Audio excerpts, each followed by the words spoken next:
Students, आज हम start करेंगे क्लास 8 सिविक्स के lesson the constitution of India का थर्ड मॉड्यूल। फ्रेंड्स, पिछले मॉड्यूल में हमने पढ़ा था कि कॉन्स्टिट्यूशन का सबसे पहला पर्पस है कंट्री के लिए कुछ आइडियल्स ले डाउन करना जिनमें वहाँ के सिटीजन्स बिलीव करते हों। इस मॉड्यूल में हम जानेंगे कॉन्स्टिट्यूशन के सेकंड पर्पस के बारे में, जो है कंट्री के पॉलिटिकल सिस्टम को डिफाइन करना। यानी in this module we will know that the constitution also defines the nature of a country's political system. तो चलिए शुरू करते हैं हमारा आज का मॉड्यूल। फ्रेंड्स, कॉन्स्टिट्यूशन का एक और इम्पोर्टेंट पर्पस है ये डिफाइन करना कि एक कंट्री में कौन सी टाइप ऑफ गवर्नमेंट फंक्शन करेगी। याद है आपको, पिछले मॉड्यूल्स में भी हमने बताया था कि एक कंट्री की गवर्नमेंट कैसी होगी, बीट मोनार्की, बीट डेमोक्रेटिक, ये भी कॉन्स्टिट्यूशन डिफाइन करता है। तो आज इसी पहलू पर कॉन्स्टिट्यूशन के हम नजर डालेंगे।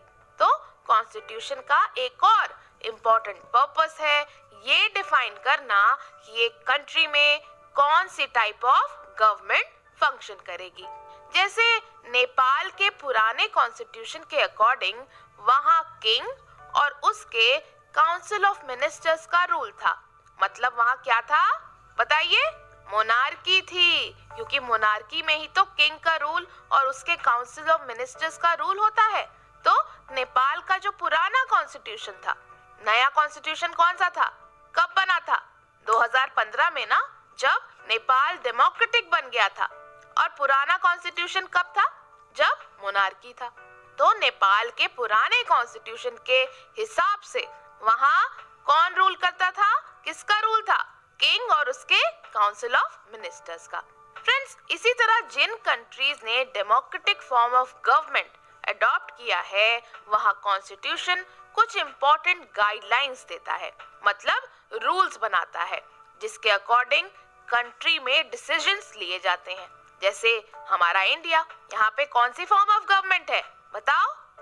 डेमोक्रेटिक। तो ऐसी कंट्रीज में जहाँ डेमोक्रेटिक फॉर्म ऑफ गवर्नमेंट है, वहाँ पे कॉन्स्टिट्यूशन ने कुछ इम्पोर्टेंट गाइडलाइंस दिए हैं, मतलब रूल्स बनाए हैं, जिसके अकॉर्डिंग कंट्री में सारे डिसीजंस लिए जाते हैं। फ्रेंड्स, डेमोक्रेसी में जो कंट्री के सिटीजन्स होते हैं, नागरिक होते हैं, वो अपना रिप्रेजेंटेटिव, अपना लीडर चूज करते हैं।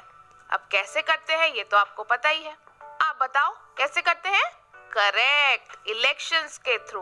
तो डेमोक्रेसी में जो कंट्री के सिटीजन्स हैं, वो अपना रिप्रेजेंटेटिव चूज करते हैं ताकि जो लीडर्स हैं उनके बिहाफ में उनकी नीड्स और रिक्वायरमेंट्स को ध्यान में रखकर काम करें। जैसे सपोज आपकी क्लास में एक मॉनिटर चुना जाता है, तो वो क्या करता है? कई बार आपको कोई तकलीफ होती है, नीड होती है या ज़रूरत होती है, तो वो मॉनिटर आपकी बात आपकी क्लास टीचर को बताता है, उन तक पहुंचाता है। तो ठीक उसी तरह जो सिटीजन्स, देश के सिटीजन्स होते हैं, वो जो नेता चुनते हैं, रिप्रेजेंटेटिव या लीडर कह सकते हैं, जो चुनते हैं, वो क्या करता है?